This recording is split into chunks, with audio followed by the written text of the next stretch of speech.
মাজতো অকণমান দুখ লাগে লগৰীয়াখিনি এৰি থৈ যাবৰ কাৰণে।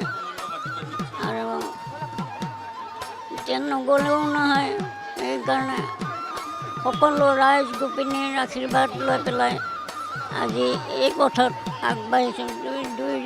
দুইজন তেখেতকো মোকো আশীৰ্বাদ দি যাতে আগন্তুক হেৰিটো জীৱনটো সুখৰ হয়, সেইটোৱে আপোনালোকৰ ওচৰত চিৰকৃতজ্ঞ।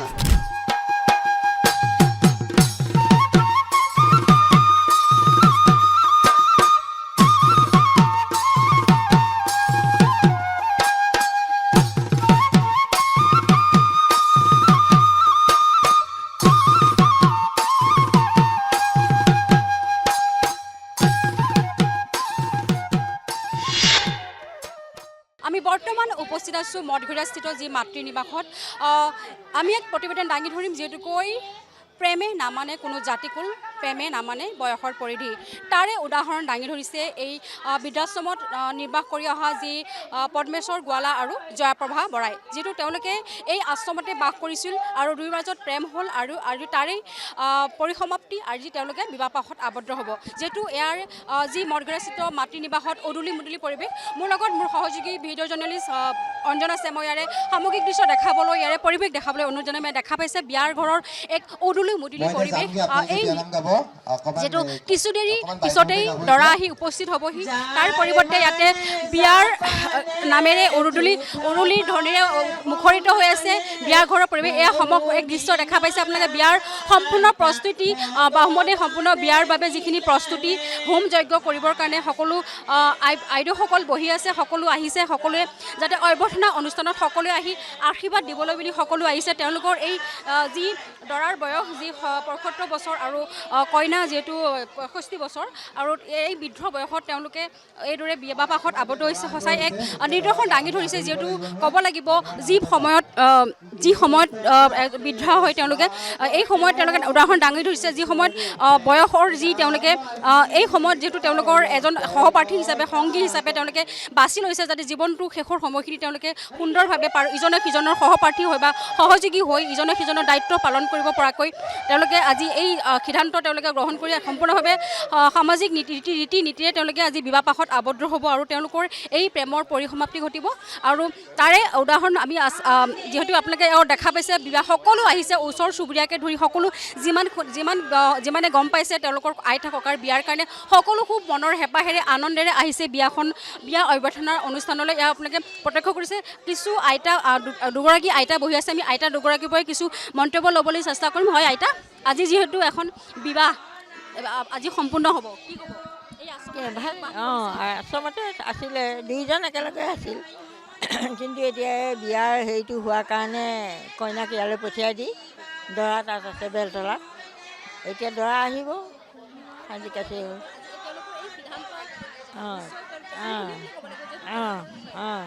তেওঁলোকৰ আমি তাতে থাকোঁ, একেলগে আছিলোঁ আমি।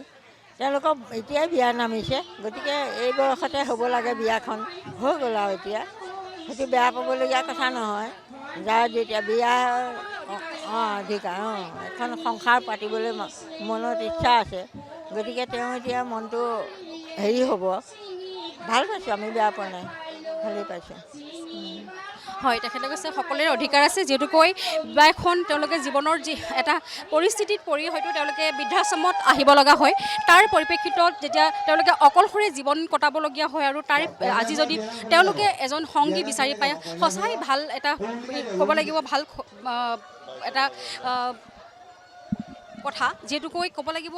আৰু তেওঁলোকে প্ৰত্যেকজন ব্যক্তিৰে বৃদ্ধ সময়ত যে এজন সংগী বিচাৰি লোৱা সকলোৰে এটা হেৰি বুলি, সকলোৰে অধিকাৰ বুলি ক'ব লাগিব। যিহেতুকৈ ইয়াত হয়তো কোনো লোকে এই ক্ষেত্ৰত হয়তো যদিও বা কৰিছে বা ইয়াতে যিহেতু সকলো আহিছে অভ্যৰ্থনা অনুষ্ঠানত বহু লোক ইয়াতে আছে, আমি তেওঁলোকৰ পৰাও মন্তব্য ল'ম। যদিও এগৰাকী আৰু বাইদেউ এগৰাকী খুব সুন্দৰভাৱে সাজি কাচি বিয়া খাবলৈ বুলি আহিছে। বাইদেউ কি ক'ব? নমস্কাৰ, মই ইয়াতে থাকোঁ ওচৰতে, বিয়া চাবলৈ আহিলোঁ। উৎপল উৎসৱকে নিমন্ত্ৰণ কৰিছে সমূহ ৰাইজক, সেইকাৰণে নিমন্ত্ৰণ ৰক্ষা কৰিলোঁ। আৰু হয় হয়, আৰু এগৰাকী আইতা আছে, আমি আইতাৰ পৰা অকণমান মন্তব্য ল'ম। আমি বিয়া খাবলৈ আহিলোঁ সোণাপুৰ আশ্ৰমৰ।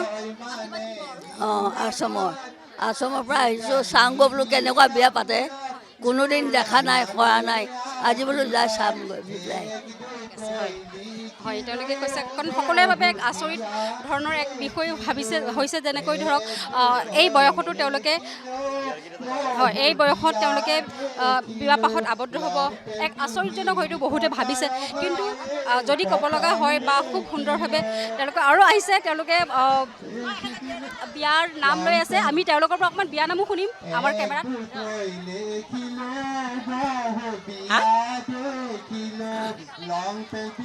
সিফালে গাড়ী আছে দেখোন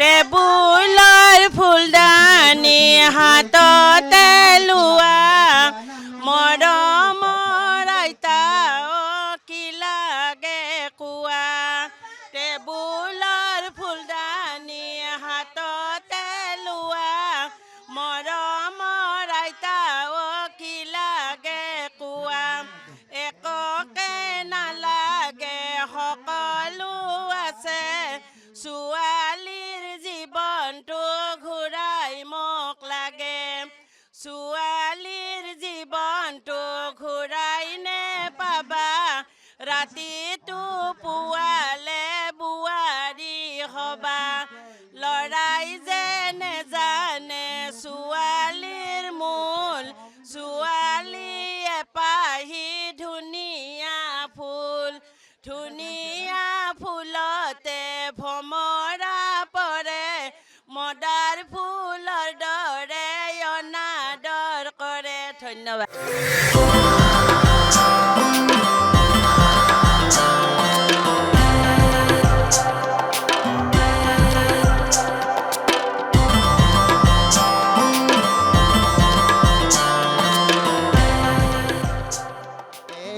কৈ লেখিলো বহুত বিয়া দেখিলো লং পেণ্ট পিন্ধি ৰিপৰ্টাৰ অহাই প্ৰথম দেখিলো সৰস্বতী সোণৰ বিন লং পেণ্ট পিন্ধি ৰিপৰ্টাৰ অহা ভদ্ৰলোকৰ নহয় চিন কুলাৰ আগে জাৰিলো চালনীৰে চালিলো বেয়া নাপাব আকৌ ধেমালিহে কৰিলো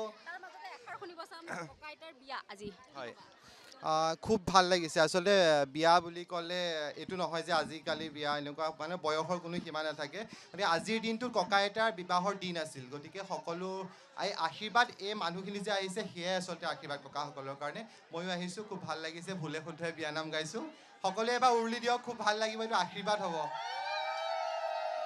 ধন্যবাদ হয় হিমাংশুৱে খুব সুন্দৰভাৱে তেওঁ বিয়া গান গালে আৰু যিহেতু সকলো আহিছে বিয়া ঘৰৰ সঁচাই এক উদুলি মদুলি পৰিৱেশ সকলো আহিছে সকলোৱে উপভোগ কৰিছে বিয়াৰ যি এই পৰিৱেশ সকলোৱে চাবলৈ আচলতে এক ব্যতিক্ৰমী বিয়া বুলি ক'ব লাগিব ব্যতিক্ৰমী বিয়াৰ বাবে হয়তো সকলোৱে আহিছে ওচৰ চুবুৰীয়াকে ধৰি দূৰ দূৰণি সকলো আইতা ককাৰ বিয়াৰ যি এই অভ্যৰ্থনা অনুষ্ঠানলৈ সকলো আহিছে বিয়াৰ উপভোগ কৰিবলৈ এগৰাকী বাইদেউ আছে আমি বাইদেউৰ খুব ভাল লাগিছে আমি ওচৰতে থাকোঁ আৰু আমাৰ ঘৰৰ কাষৰে আইতাই দেউতাক ভাইটি পাতি লৈছে মাক ভাই মাতে আৰু মই নাতি তেনেকৈ আৰু জোৰণত আহিলোঁ দিনত যোৱা পৰহি মেহেন্দি লগাই দিলোঁ তেখেতক এনে খুব ভাল লাগিছে লগত বহুত জড়িত হৈ আছোঁ আমি একদম নিজৰ কাষৰ লাগালাগি ঘৰটোৱে আৰু তেনেকৈ হয় তেওঁ কৈছে যে বিয়াৰ তেওঁ সম্পূৰ্ণ জড়িত হৈছে বিয়াখনৰ লগত খুব তেওঁ আনন্দৰে কৈছে আৰু এজন দাদা আহিছে আপোনাৰ হয় হয় হয় হয় মোৰ ওচৰতে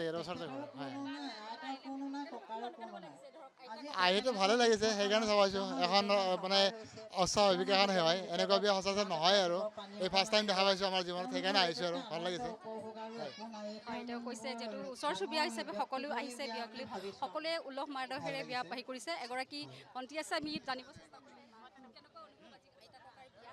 ভালে ভাল লাগিছে মই ইয়াতে থাকোঁ হয় বাইদেউ আপোনাৰ পৰা অকণমান জানিব বিচাৰিম মইতো সোণাপুৰ অল্ড এজ হোমৰ পৰা আহিছোঁ আমাৰ একেখন এটাই NGOৰ পৰা হয় এইবিলাক আৰু খুব ভাল লাগিছে ককা আইতা এতিয়া যুগ্ম জীৱন আৰম্ভ কৰিব ভগৱানে তেওঁলোকক ভাল সুস্থ স্বাস্থ্য দিয়ক থাকক ভালকৈ আৰু আজি অভ্যৰ্থনা যেনে তেনে ভালকৈ চলাই নিব পাৰিলে ভাল হয় তাকে যিহেতু তেওঁ কৈছে আইতা ককাৰ অভ্যৰ্থনা অনুষ্ঠানলৈ সকলো আহিছে আৰু যিহেতু পৰৱৰ্তী সময়ত তেওঁলোকৰ যি বিবাহ কাৰ্য আৰম্ভ হ'ব হিন্দু ৰীতি নীতিৰে যি তেওঁলোকৰ এই বিবাহ হোম যজ্ঞ যি সম্পূৰ্ণ বিবাহ তেওঁলোকৰ আৰম্ভ হ'ব আমি পৰৱৰ্তী সময়ত ইয়াৰ বাতৰি সম্প্ৰচাৰ কৰি যাম তাৰ বাবে চাই থাকিব দা নিউজ প্লাছ